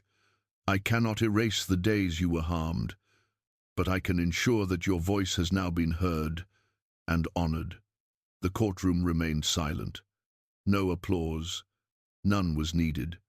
Because the words spoken were enough. Enough for everyone present to know that some victories do not need cheers. Only the meeting of eyes in solemn understanding and the quiet tears that fall like a final release. Linda bowed her head, placing her hand gently over her chest. Not from pain, but because her heart was no longer gripped by fear or doubt. It was full, restored with something she once thought gone. Bravery and recognition. A sentence had been passed, but more importantly, the truth had been returned whole to the one who had earned it. 3 weeks after the final verdict, the name Linda Whitmore quietly became a symbol across evening news broadcasts and in thousands of shared posts on social media. But Linda herself had never sought recognition. What she longed for was far simpler, a life she could return to, one where she no longer had to lower her head beneath the weight of what had been. She left behind the house that had once been a home, then a prison, and moved into a modest apartment just outside Savannah. There, each morning, light that slipped through the window no longer carried the sting of dread. She began again, quietly, but no longer in fear. A non-profit dedicated to supporting women who had suffered emotional and psychological abuse invited Linda to attend a closed seminar.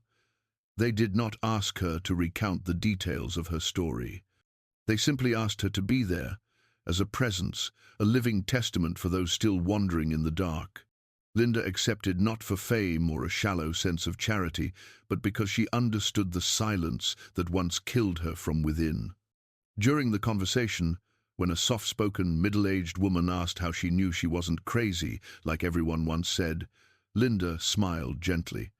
She answered that the moment she chose to trust her own voice more than the voices trying to define her was the moment she began to live again. The Whitmore case had sparked widespread discussion about forms of abuse that left no bruises but hollowed people from the inside out. Linda did not go on television. She declined lengthy interviews, but she agreed to write a piece for a local newspaper, published under a simple title, "When You Become the Problem." In it, she didn't recount every painful detail. She wrote instead about the quiet erosion, the daily toll of doubting your own feelings, your reasoning, your reality. She wrote that healing doesn't come from pills or courtrooms. It begins when you choose to believe you are worthy of the truth, worthy of being heard, and worthy of love that doesn't cost you your freedom inside. In the days that followed, hundreds of letters and emails arrived at the inbox she had created less than 4 days earlier. They weren't messages of admiration. They were fragments, small, aching stories from people searching for themselves in the mirror, just as she once had. Linda couldn't reply to them all, but she read every word, every line, and recorded them in an old notebook. Not to carry the pain of others, but to remember that her survival had never been for her alone. Linda also returned to an art therapy course she had abandoned years before. She painted, not for sale, not for display, but to free the things she still couldn't put into words. One day, she painted a piece titled, "Shoes in the Dark." On the canvas, an old pair of women's shoes sat still on cracked wooden floorboards, and light from a window spilled perfectly across them. She never explained its meaning. She didn't have to. Anyone who had ever walked through darkness would understand. Linda was no longer the woman in a hospital bed, no longer just a victim in a courtroom. She was the woman who had stood up, stepped into the light, and continued forward each day without letting the world define her ever again. And whether or not the world remembered her name, Linda Whitmore would always remember who she was, not a chapter in a case, but an entire journey back to herself. When the first cold winds of winter began to sweep through the corners of Savannah, Linda Whitmore stepped once more into a courtroom. This time, not to defend herself, but to reclaim what had once been stolen. The civil trial centered on the fraudulent nutritional company operated by Emma Carlisle, and Linda was the lead plaintiff in a class-action lawsuit brought forth by Brian Walters' legal team. The company's license had been revoked, its products pulled from shelves, and more than 20 other clients had joined the case, alleging that the supplements they had used contributed to long-term health issues, with Linda's experience standing as the most striking example. None of them would have had a voice if Linda hadn't stood up first. In the civil courtroom, Linda was no longer the frail woman who had once crumbled beneath the weight of truth. She wore a simple, deep blue suit, her hair pulled back neatly, her gaze calm and unwavering.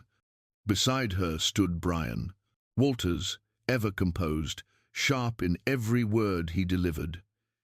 He began the proceedings with a summary of the toxicology reports found in Linda's bloodstream, followed by internal documents leaked from Emma Carlisle's company that revealed deliberate regulatory evasion and a failure to disclose potentially dangerous ingredients in their long-term use. Much of this evidence had been quietly uncovered by Jack Monroe, who, despite no longer holding a license, had continued to assist as a private citizen quietly, tirelessly. The defense attorney argued that the company's products had passed basic quality tests, that consumers bore personal responsibility for monitoring their health when using supplements. But when the now infamous audio recording between Emma and Richard was played again, confirming they were fully aware of the potential side effects, yet chose to push the product to market anyway, their arguments crumbled. A former employee of the company took the stand and testified that Emma had directly instructed the marketing team to use fabricated testimonials, including an unauthorized image of Linda, falsely claiming her as proof of the product's miraculous effects. Linda spoke little during the trial. She only stood when asked to confirm documentation linked to her. Yet it was precisely this quiet strength that made her stand out far more than any defense ever could. She didn't need to prove anything. The facts were no longer in question. When the defense attorney asked whether she had, at any point, voluntarily used the product without consulting a doctor, Linda replied softly, "I believed the beautiful words printed on the bottle, just as I once believed in the safety of a marriage. But trust is not complicity. When I realized I'd been deceived, I did not stay silent." After nearly a week of proceedings, the jury found the company civilly liable and ordered full compensation for Linda's medical expenses and emotional distress, along with reparations to the other plaintiffs.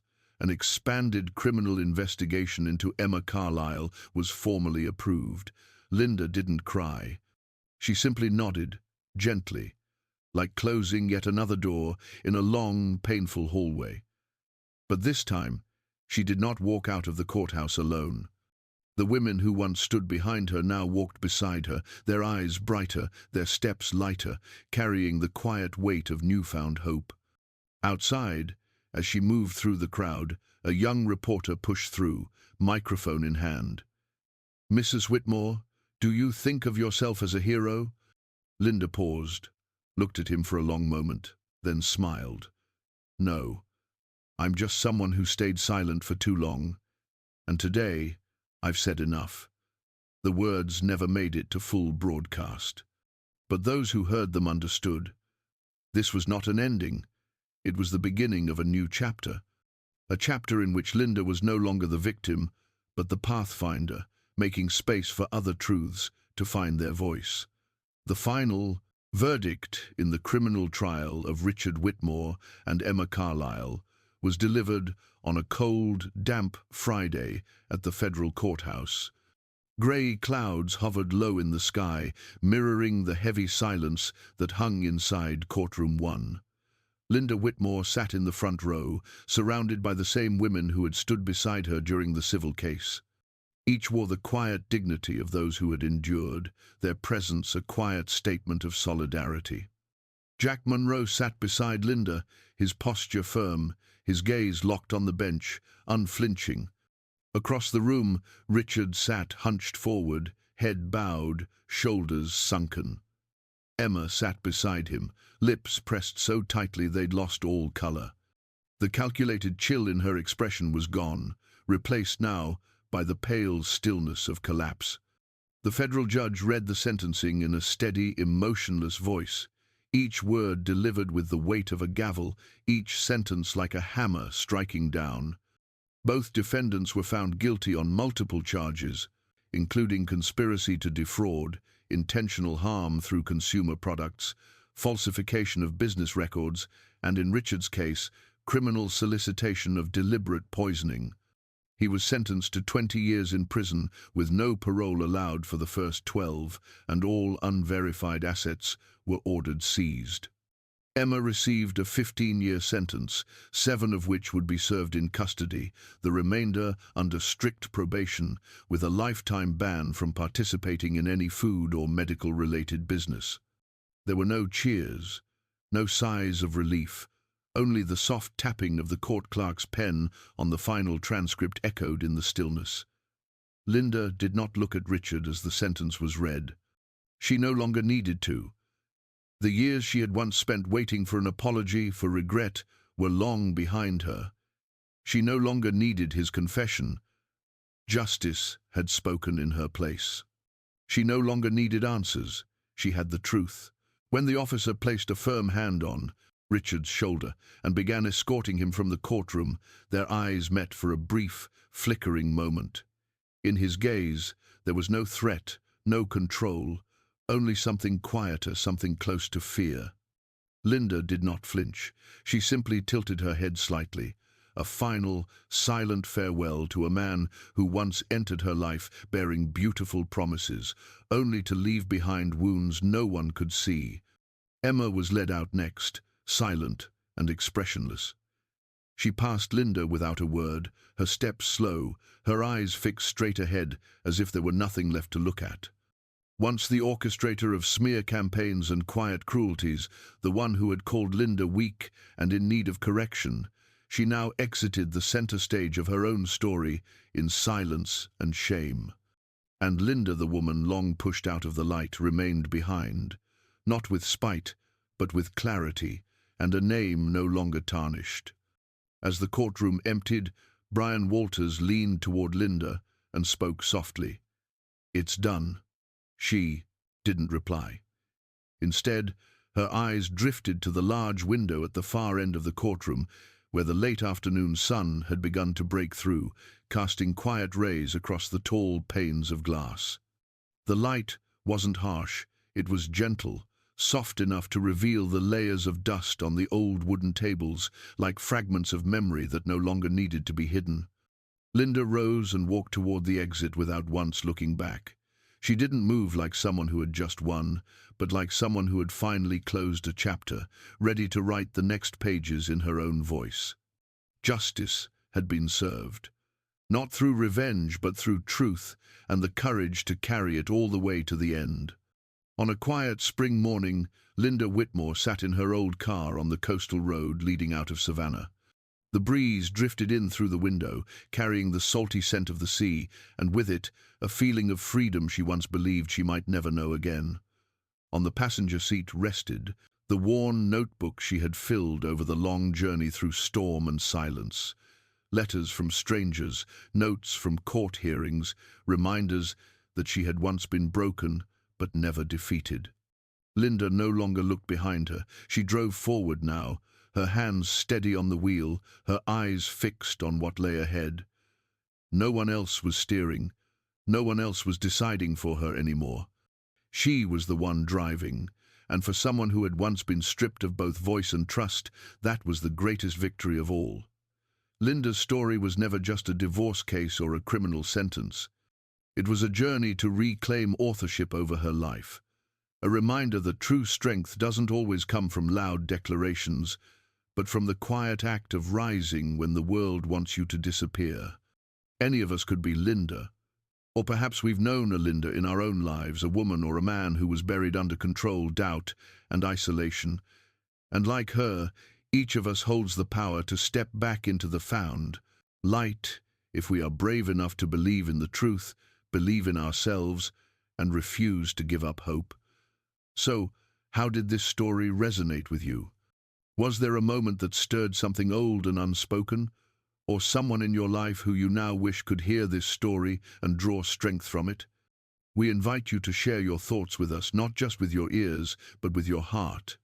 Leave a comment below if you feel called to do so. Whether it's your story or simply a few words of reflection, we'd be honored to listen. Don't forget to subscribe to the channel, like the video, and share it with others who might find courage in stories like this one. Here, at times, emotional echoes *, we're committed to bringing you deeply human stories, true accounts that remind us all of the resilience we carry and the quiet power of rising again. Thank you for staying with us until the very last moment of this journey. We wish you continued health, peace of mind, and small joys every day. Until next time, take care and remember, your story matters.